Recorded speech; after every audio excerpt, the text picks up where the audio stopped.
What if retirement wasn't the end of the road, but the beginning of your greatest adventure? Imagine waking up each day with a sense of fulfillment and purpose, knowing that your life is aligned with your deepest passions and values. In today's episode, we're exploring how you can find passion and purpose in retirement. This not only benefits you, but impacts the lives of others as well. Whether you're a few years away or already retired, this conversation will help you uncover the joy and fulfillment that come with a purpose-driven life. Hello and welcome. Danette here.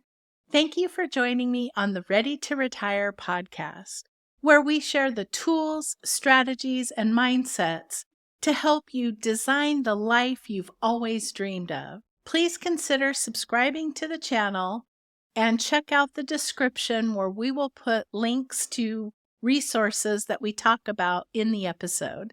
I'm also super pleased to announce that my book, The Early Start Retirement Plan, Crafting a Portfolio of Passions to Enrich Your Life Today and Beyond, is available on Amazon and barnesandnoble.com.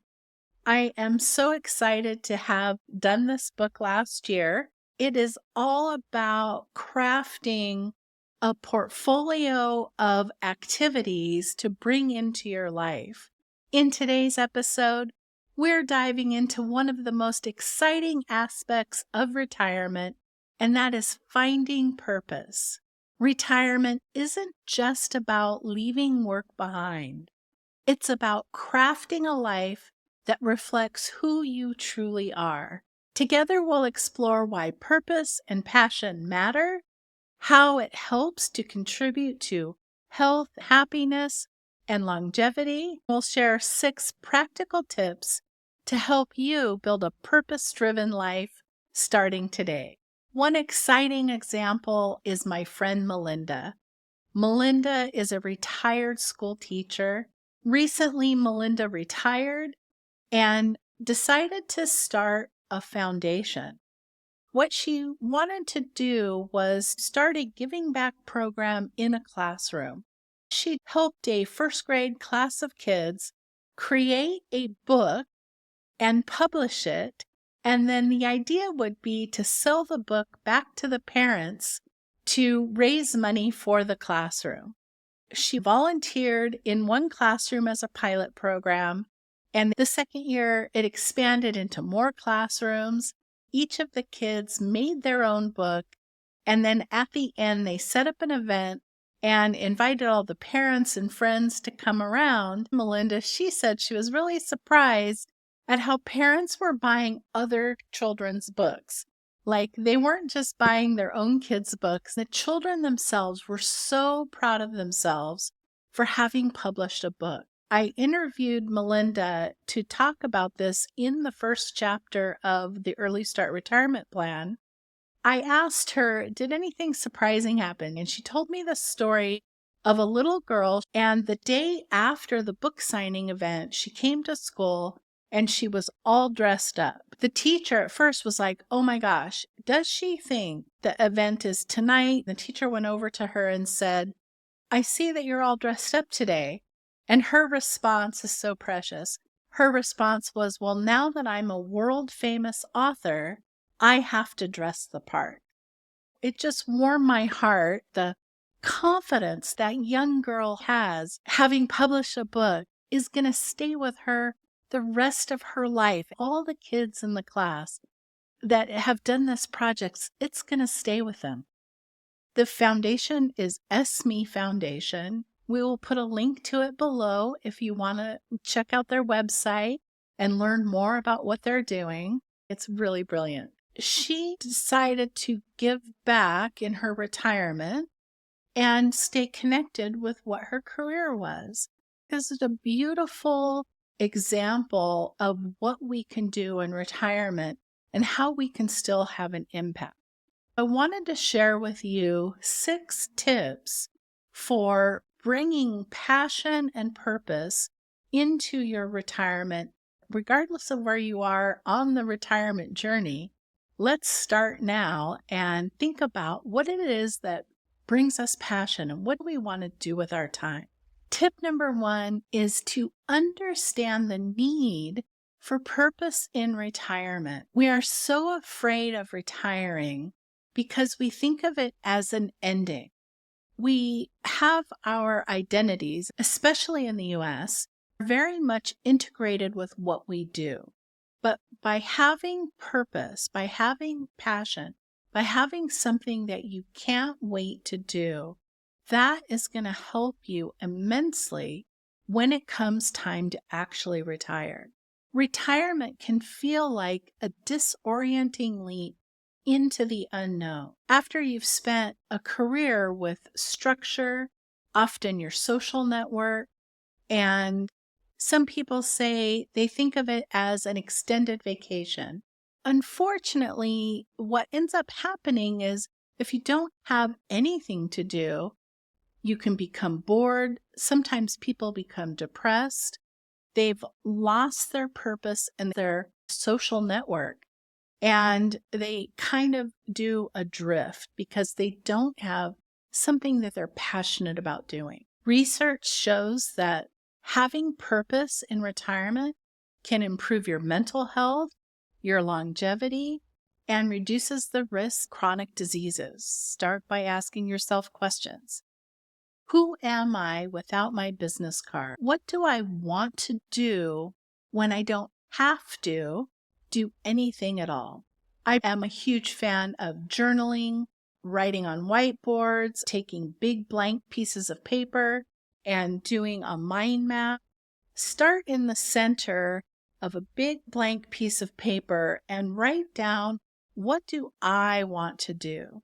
And build out from that. I did that exercise recently in preparation for this episode, and I came up with like a dozen activities that I really wanted more time doing. And I've started bits and pieces putting them into effect and scheduling time for them. That's tip number 1. What is it that you want to do? What are some of the things that you're curious about, that you maybe have dabbled in the past? And what are the activities that you might want to consider pursuing? Tip number 2 is to stay active and engaged. Now that you have a list of 5 or 6 potential activities, start to develop which ones you really are more passionate about. So take a class, take an online class, watch YouTube. There is so much available for free on YouTube. Learning new skills is really helpful for our cognitive health, for creating new neural pathways to help our brain elasticity as we get older. If you're interested in exploring any new topic, just turn on YouTube, where you can learn anything from philosophy to photography. Once you've found a subject that you're interested in pursuing a little bit further, there's a few really low-cost options for classes. One that I like is Udemy. If you follow the site, they'll discount the classes, so they end up being $10 and $20 a class. And Skillshare is another one that I believe is a monthly subscription, and you can take whatever classes you want for a monthly subscription. Tip number 3 is to start small. When you think about having to create passion and purpose in your life, that really can be an overwhelming concept, right? It can be like, what if I get it wrong? Can I only pick one thing? So start small by taking from tip 1, take your list of ideas. Tip number 2, start to explore them. And tip number 3 is starting small. So maybe you pick one potential passion and say, for the next 3 months, I'm going to dedicate a little bit of time each day for that. So for me, last year, I decided I wanted to re-engage with learning French. I took French in high school and college, and when we went to Paris a couple of years ago, I was able to read a little bit and get around a little bit, but not nearly as much as I wanted to or thought I should. Late last year, I started practicing. I have an app, I have flashcards, I bought a couple of books. I've really enjoyed learning French. It's been so much fun. And I try to spend a little bit of time every day. The same thing goes for art. When I say starting with a trickle, I wanted to learn how to oil paint. And I was gifted a set of oil paints from my grandmother, and I wanted to learn how to use them. I didn't consider myself to have any artistic talent. I would really say that I couldn't even draw a stick figure. So starting small was taking an art class. I took Drawing 101 at the local community college, and I got to learn the basics of perspective, line drawing. We did mostly black and white. We experimented with a lot of techniques, and I learned a basic foundation. And now art is something that I do all the time. I'm constantly doing it with my granddaughter. It's so enjoyable. It's so relaxing. And it's giving me so much passion and purpose in my life. It's really lovely to have started it long before I'm thinking about retiring. Tip number 4 is turning your passions into purpose with philanthropy. This just means to take what you think you're interested and maybe potentially would really love doing and start to volunteer. Start to find an organization that's already doing something similar to what you're thinking about doing and volunteer with them. Spend some time donating your time, doing the activity that you're passionate about with others. It helps with your socializing. It helps give you structure to your day. It's a wonderful way to explore giving back by spending your time doing something you're passionate about. Philanthropy doesn't just mean donating money. I think it is important to donate our time and energy to some of these causes. If you think about the teacher I spoke about earlier, when she retired, she didn't stop caring about education. She figured out a way to channel her passion for educating into a way that she could give back by participating in the classroom. If you're not sure where to start, ask yourself, what causes have I always been passionate about?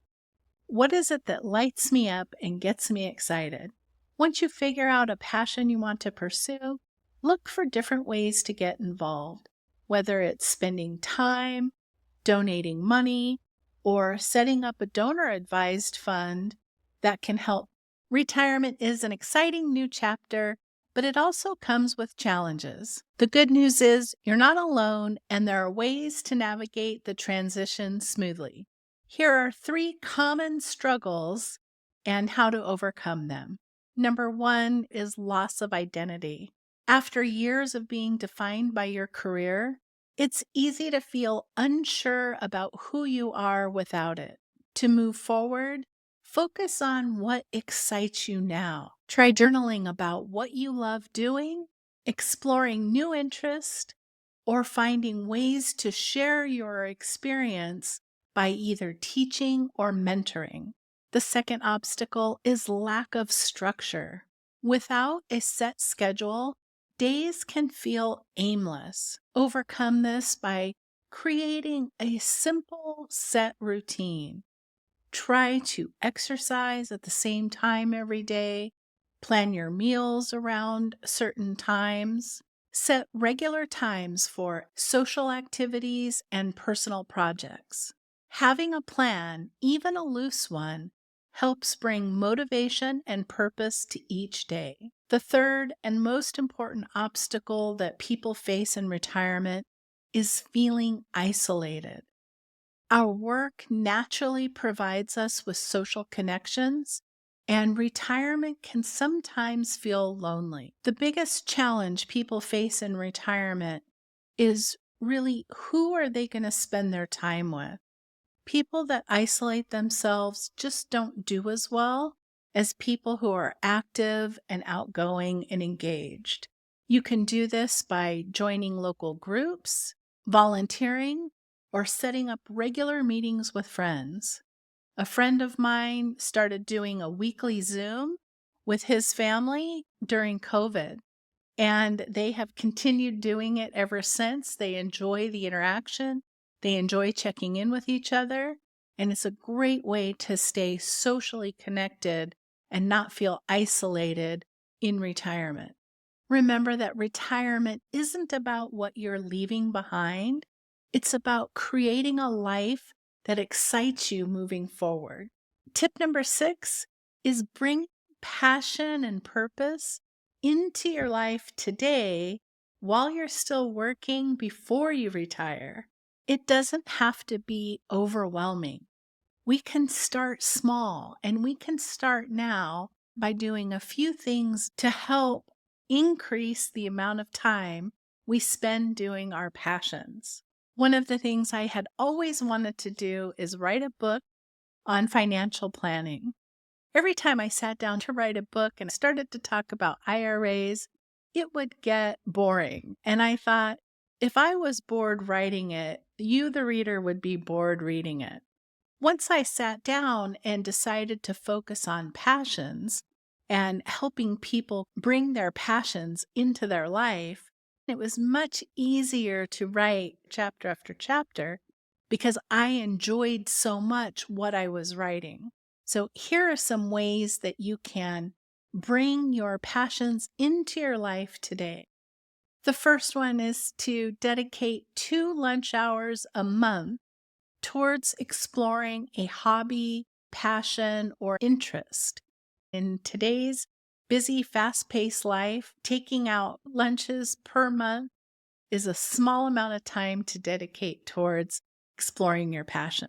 Next is to get involved. If you're passionate about education, start volunteering at a school. If you love animals, local shelters would love to have you. Organizations are always looking for support, and you'll feel like you're a part of something bigger. Next is bring others along with you. Invite your family, invite your friends. Years ago, we volunteered for Project Santa Claus, which is a group in our local area that donates presents to families in need. And we volunteer and wrap the presents, and they put bikes together and package things up. We went with another couple, and we had the most fun volunteering. And the last tip of what you can do today to get started is to reflect on what excites you, to start writing in a journal, to start doing a mind map, like we said in the beginning. Think about what it is that you're passionate about. What are you curious about? I think curiosity is one of my favorite words right now. Being curious about what it is you want to have in your life. Retirement is your time to design a life that you love, one step at a time. And remember, there is no right way or wrong way, just your way. Thank you for joining me on this episode of the Ready to Retire podcast. Remember, retirement isn't just about what you're leaving behind, it's about what you're stepping into. By finding purpose, you can make each day as meaningful as the most fulfilling days in your career. To learn more about purposeful living in retirement, you can access our resources at www.earlystartretirement.com. If you found this episode helpful, please be sure to subscribe to the channel for more tips on crafting a vibrant retirement. Until next time, keep dreaming big and live life with purpose. I hope the rest of your day is amazing. Thank you so much for being here with me, and I'll see you in the next episode. Take care.